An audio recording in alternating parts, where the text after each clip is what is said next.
ஆன்மீகம் வேர்ல்டு நேயர்கள் அனைவருக்கும் வணக்கம். அனைவருக்கும் தமிழ் புத்தாண்டு நல்வாழ்த்துக்கள். இன்னைக்கு தமிழ் புத்தாண்ட ஒட்டி 12 ராசினருக்கும் எப்படி இருக்க போகுது அப்படிங்கிறத துல்லியமா நமக்கு சொல்றதுக்காக இன்னைக்கு நம்ம கூட வாழ்க நலமுடன் ஜோதிடர் டிஜே சுந்தரபாண்டி சார் இணைந்திருக்காங்க. உங்களை வெல்கம் பண்ணிடலாம். வணக்கம் சார். வணக்கம் மேடம். தமிழ் புத்தாண்டு வரப்போகுது இல்லையா சார்? இந்த தமிழ் புத்தாண்டுல என்ன மாதிரியான மாற்றங்கள்லாம் வரப்போகுது? தங்கத்தோட விலையா இருக்கட்டும், இல்லன்னா மக்களோட முன்னேற்றமா இருக்கட்டும், இந்த மாதிரி நெறைய விஷயங்கள் இருக்கு. அது ஃபர்ஸ்ட் எங்களுக்கு சொல்லுங்க. அதுக்கப்புறமா 12 ராசினருக்கும் எப்படி இருக்க போகுது அப்படிங்கிறத பத்தி பார்க்கலாம். கண்டிப்பா மேடம். அதாவது வந்து பார்த்தீங்கன்னா, இந்த தமிழ் புத்தாண்டுல நம்ம ஒரு புத்தாண்டு அப்படின்னு சொல்லி பார்க்கும்போது வந்து பார்த்தீங்கன்னா, நம்மளுடைய நவகிரகத்தின் நாயகன் என்று சொல்லக்கூடிய சூரிய பகவான் மேச ராசிக்குள்ள உள்ள வரும் காலம் தான் நம்ம வந்து என்ன பண்ணுவோம்னா, சித்திரை மாதம் சொல்லுவோம். அப்ப அந்த சித்திரை மாதம் எப்ப தொடங்குகிறதோ, அந்த மாதத்த தான் நம்ம தமிழ் புத்தாண்டாக கொண்டாடுவோம். ஆக்சுவலா வந்து பார்த்தீங்கன்னா, நம்ம எல்லாமே தேதி பார்க்கும்போது என்ன பண்றோம்னா, ஆங்கில புத்தாண்ட நம்ம கணக்கில கொண்டாலும் பொதுவாகவே தமிழராகிய அனைவருக்குமே ஒரு மிகப்பெரிய ஒரு உற்சாகம், மிகப்பெரிய ஒரு பிரகாசம் வேணும் அப்படின்னா, அது தமிழ் புத்தாண்டு வந்தா மட்டும்தான் ஆட்டோமேட்டிக்கா அந்த எனர்ஜி பவர் நம்மளுக்கு கிடைக்கும். ஏன் அப்படின்னா, சூரிய பகவான் வந்து பார்த்தீங்கன்னா, நம்மளுடைய மேச ராசியில தான் உச்சமடைகிறார். சூரியனுடைய கதிர்வீச்சுகள் கிடைக்கும்பொழுது யாராலுமே கஷ்டப்படுறீங்க அப்படின்னு சொல்ல முடியாது. ஸோ அந்த அளவுக்கு ஒரு பாக்கியத்தை கொடுக்கக்கூடிய இந்த தமிழ் புத்தாண்டு கிட்டத்தட்ட வந்து பார்த்தீங்கன்னா, ஒரு மிகப்பெரிய மாற்றத்தை கொடுக்க போகுது. உலகியல் ரீதியாக நிறைய மாற்றங்கள் வரப்போகுது, நிறைய முன்னேற்றங்கள் வரப்போகுது அப்படின்னு சொல்லி பார்க்கும்.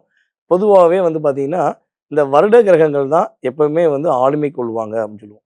வருட கிரகங்கள் அப்படின்னு சொல்லி எடுத்துக்கிட்டோம்னா, குரு பகவான், அதுக்கடுத்து வந்து பார்த்தீங்கன்னா சனி பகவான், அதுக்கடுத்து ராகுகேது பகவான். இந்த குரு பகவான் வந்து பார்த்தீங்கன்னா, ஒரு வருஷத்துக்கு ஒருக்க ஒரு ராசியை கடப்பார். இந்த வருடம் குரு பகவான் என்ன பண்றாருன்னா, மிதுன ராசியிலேருந்து கடக ராசிக்குள்ள உள்ள நுழைகிறார்.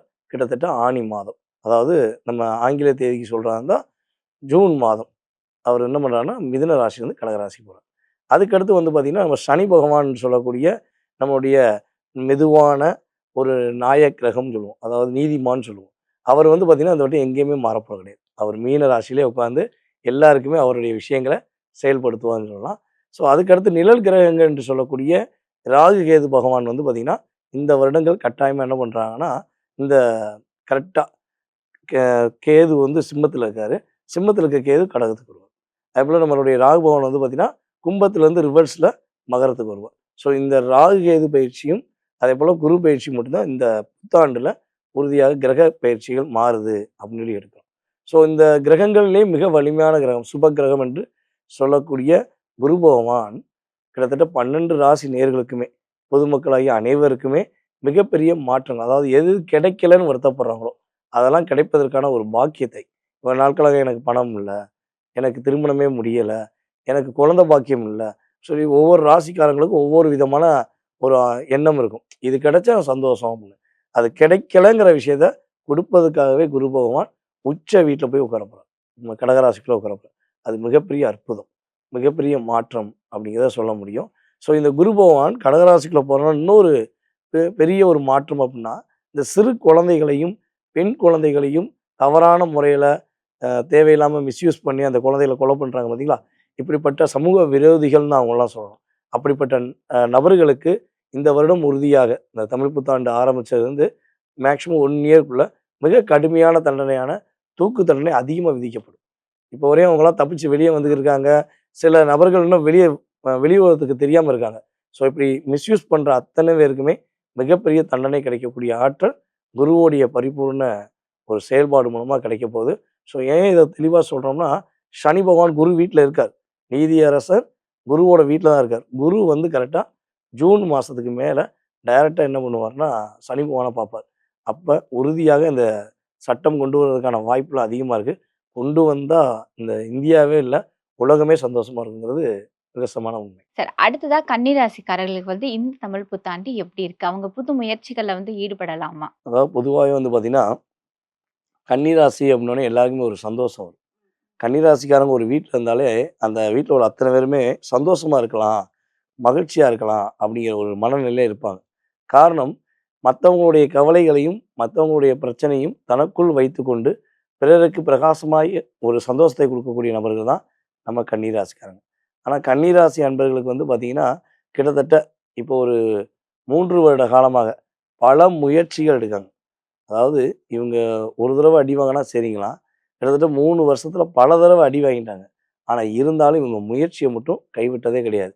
முயற்சி எடுத்து இவங்களால முடியலங்கிற நிலைமைக்கு இருக்கக்கூடிய நிலைமையில இருக்காங்க அப்படின்னா, அந்த நிலை மாறப்போகுது. இவங்களுடைய முயற்சி ஸ்தானம் 3ஆம் இடத்த குரு பகவான் கடக ராசியிலிருந்து பார்க்க போறார். அப்ப இவங்களுடைய முயற்சி வெற்றி பெறக்கூடிய வாய்ப்பு உறுதியா உண்டு. அப்புறம் கன்னி ராசியில யார் யாரெல்லாம் கம்யூனிகேஷன் ஃபீல்ட்ல, சின்ன திரையில, அதேபோல பெரிய திரை, யூடியூப் அப்படின்னு சொல்லி Instagram, Facebook இந்த சமூக வலைதளங்கள்ல தன்னை பிரபலப்படுத்தணும்னு சொல்லி ஆர்வமாக, ஆசையா இருக்கவங்களோ, அவங்கலாம் வெற்றி பெறக்கூடிய வாய்ப்பு, இவங்களுடைய தனித்திறமைய வெளிக்காட்டக்கூடிய வாய்ப்புலாம் கிரக ரீதியாக உறுதியா உண்டு. இன்னொரு விஷயம் வந்து பார்த்தீங்கன்னா, ஒரு புதுமை கண்டுபிடிப்புன்னு சொல்லுவோம். ஒரு விஷயத்த கண்டுபிடிக்காங்க அப்படின்னா, அதில கன்னி ராசியோட பங்கு கிட்டத்தட்ட 60% இருக்கும். ஏன்னா கன்னி ராசி இல்லாம ஒரு புதுமையான விஷயம் உருவாகவே உருவாகாது. இப்ப நம்ம நெறைய ஆப் வச்சுருக்கோம் பார்த்தீங்களா? Facebook, Instagram இப்படி சமூக வலைதளம் சார்ந்த அத்தனை விதமான ஆப் தயாரிக்கக்கூடிய ஒரு பொறுப்புல கன்னி ராசி பங்கு கண்டிப்பா இருக்கும். ஏன்னா, புதனுடைய ஒரு வலிமை அதிகமா உள்ள ராசி கன்னி ராசி தான். திரிகோண ஸ்தானம்னு சொல்லுவோம். அப்ப புதன் நல்லா வலிமையா இருக்கக்கூடிய அமைப்புல இருக்கனால தான் கன்னி ராசிக்காரங்க சமயோக புத்தி சூப்பரா இருக்கும். ஒரு விஷயத்த யோசிச்சாங்கன்னா, அத பக்காவா பிளான் பண்ணுவாங்க. ஆனா என்னன்னா, இது மத்தவங்க பிரச்சனைக்கு தான் அப்படி பண்ணுவாங்க. தன்னுடைய விஷயங்களுக்கு, தன்னுடைய பிரச்சனைக்கு இவங்க யோசிக்கிறதே கிடையாது. இவங்க அத யோசித்து சரியான முறையில பயன்படுத்தியிருந்தாங்கன்னா, இவங்க வேற லெவல்ல இருந்திருப்பாங்க. ஆனா இவங்களுக்கு அந்த எண்ணம் வராது. மத்தவங்களுடைய பிரச்சனைக்கு தீர்வு குடுக்கணும். மத்தவங்க நல்லா இருக்கணும்னு யோசிச்சு, யோசிச்சு தன்னை மறந்துட்டாங்க. ஸோ அந்த நிலை மாறப்போகுது.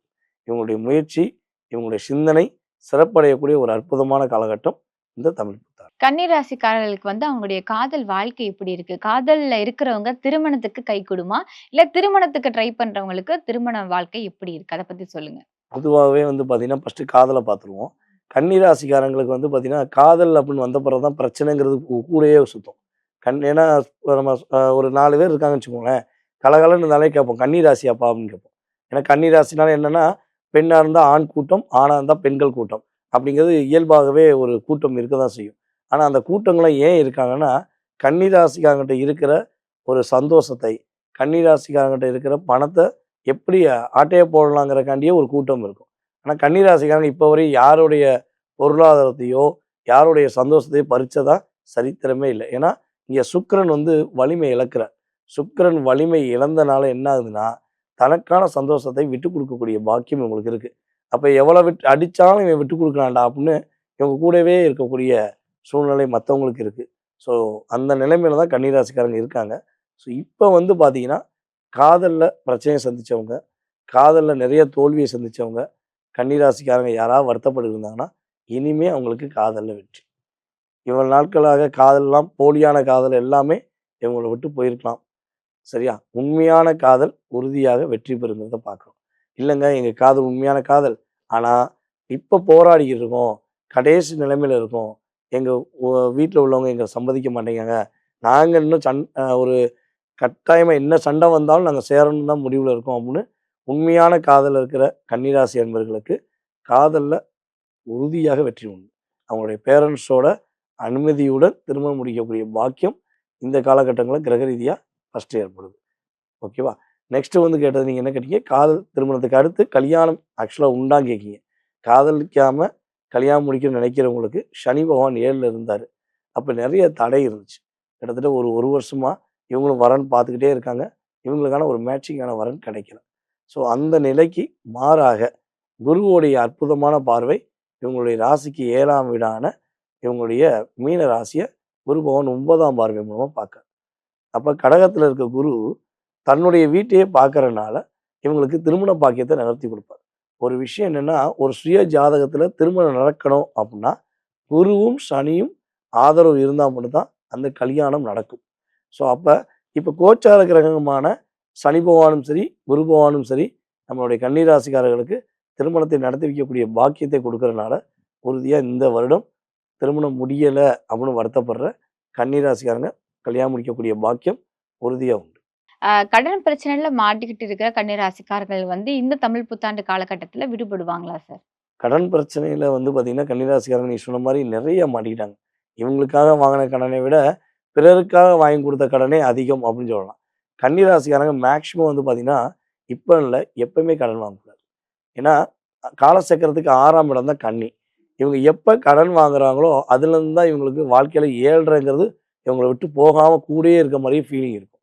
ஸோ, அப்ப கடன்ல நெறைய சிக்கி தவிக்கிற கன்னி ராசி அன்பர்கள் உறுதியாக இந்த காலகட்டங்கள்ல கடன் பிரச்சனையிலிருந்து மீண்டு வரக்கூடிய பாக்கியம் உண்டு. ஆனா என்னன்னா, புதுசா கடன் வாங்குறத மட்டும் செஞ்சிடக்கூடாது. இவங்க படிப்படியா என்ன பண்ணலாம், இவங்க அடைச்சுக்கிட்டே வரலாம்.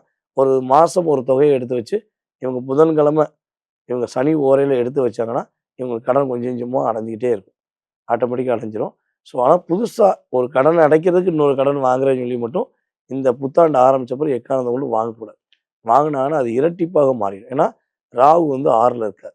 அவர் என்ன பண்ணுவாரு, இரட்டிப்பான தன்மைய குடுத்துட்டு போயிருவாரு. ஸோ, அதுல கவனமா இருக்கணும். அத தவிர்த்து கடன் பிரச்சனை அடையக்கூடிய பாக்கியம். Okay sir. கன்னி ராசிக்காரர்கள் வந்து என்னென்ன விஷயங்கள் கவனமா இருக்கணும் சார்? ஃபர்ஸ்ட்டு விஷயம் கடன் வாங்குவத தவிர்க்கணும். வண்டி வாகனங்கள்ல கவனமா போணும்.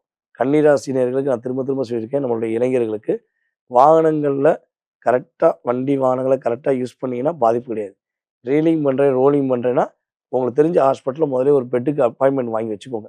வாங்கி வச்சுட்டு, நான் வருவேன், வண்டி எடுத்துட்டு ஓட்டுறேன், கண்டிப்பா அந்த பெட்ல வந்து தூங்குவேன், மாசம் மாசம் ஃபீஸ் கட்டிர்றேன்னு சொல்லி, இவங்க கட்ட வேண்டிய நிலைமை வந்துரும். ஸோ, அதனால வாகனங்கள்ல கவனமா போனா பாதிப்பு கிடையாது. நைட்டு இவங்களுக்கு கொஞ்சம் வேகமா தூங்குறது நல்லது. கொஞ்சம் ரொம்ப லேட்டா தூங்குறனால ஹெல்த்ல பிரச்சனை வரும். ஏன்னா கேது வந்து 12ல இருக்கனால, இவங்க நைட் வந்து முழிச்சுக்கிட்டு ஃபோன் பார்த்துக்கிட்டே இருக்கிறது, இல்ல தேவையில்லாம ஏதாச்சும் வீடியோ எடிட் பண்றேன்னு சொல்லி ஏதாவது டயத்த ஒதுக்குறது. ஸோ, இதெல்லாம் இல்லாம நிம்மதியா இவங்க மனசார வழிபாடு செஞ்சுட்டு, இவங்களுக்கு பிடிச்ச தெய்வம், இவங்களுடைய இஷ்ட தெய்வத்த கும்பிட்டுட்டு வேகமா தூங்குனாங்கன்னா, இவங்களுக்கு உடல் ஆரோக்கியத்தில பாதிப்பு இல்லாம சிறப்பா இருக்கக்கூடிய பாக்கியம் உண்டு. Okay sir. கன்னி ராசிக்காரர்கள் வந்து இந்த தமிழ் புத்தாண்டு இன்னும் கொஞ்சம் சிறப்பா அமையறதுக்காக எந்த தெய்வ வழிபாடு உங்களுக்கு சிறந்தது சார்? நம்ம கன்னிராசி அன்பர்கள் வந்து பார்த்தீங்கன்னா, ச பெருமாள் வழிபாடு பண்ணுவது சிறப்பா இருக்கும். பெருமாள் வழிபாடு புதன்கிழமை புதன்கிழமை இவங்க பெருமாள் கோயில்ல போய் மனசார பெருமாள போய் வழிபாடு செஞ்சாங்கனாலே மிகப்பெரிய ஏற்றம், மிகப்பெரிய மாற்றம் உறுதியாக உண்டு. கன்னி ராசிக்காரர்களுக்கு வந்து இந்த காலகட்டம் வந்து புதிய முயற்சிகள் வந்து கைகூடும். காதல் வந்து கைகூடும். திருமண வாழ்க்கை கைகூடும் சொல்லியிருந்தீங்க. எல்லாத்துக்கும் மேல கடன் பிரச்சனையிலருந்து அவங்க விடுபடுவாங்க அப்படிங்கிறத சொல்லியிருந்தீங்க. என்னென்ன விஷயங்கள் கவனமா இருக்கணும் அப்படின்னு சொல்லியிருந்தீங்க. இந்த தமிழ் புத்தாண்டு இன்னும் கொஞ்சம் சிறப்பா அமையறதுக்கு பெருமாள் வழிபாடு சிறந்தது அப்படின்றத ரொம்ப அழகா சொன்னீங்க. நன்றி சார். நன்றிம்மா.